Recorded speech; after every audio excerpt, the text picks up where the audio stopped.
Hello Brian, আসসালামু আলাইকুম। এই যে চালে নিয়ে যাইতেছি মাছ ধরতে, আর সাথে 2 বাতিজি আছে।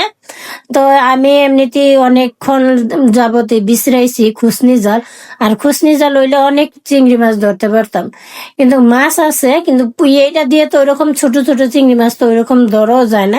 তো যেতটুকু পারছি, যেহেতু ওদেরকে নিয়ে গেছি, ওরও শখ করতেছিল যে ফুফি মাছ ধরো।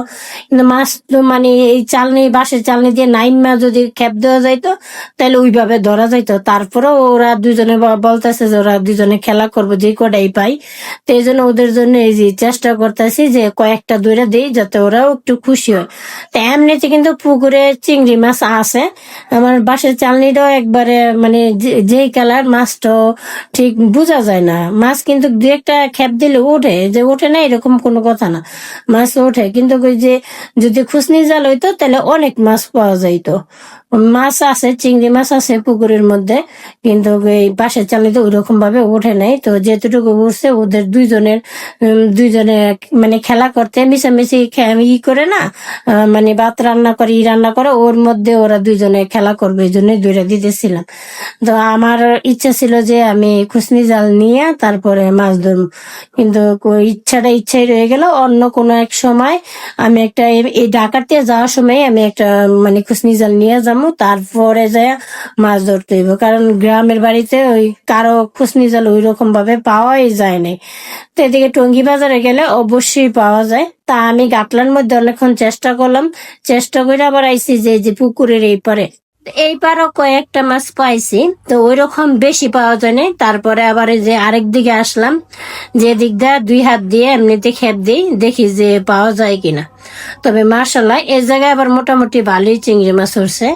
এই জায়গায় ভালো চিংড়ি মাছ আছে। যে বললাম যে এই চালনি দিয়া এইভাবে মানে এক হাত দিয়ে ওইভাবে মাছ ধরা যায় না।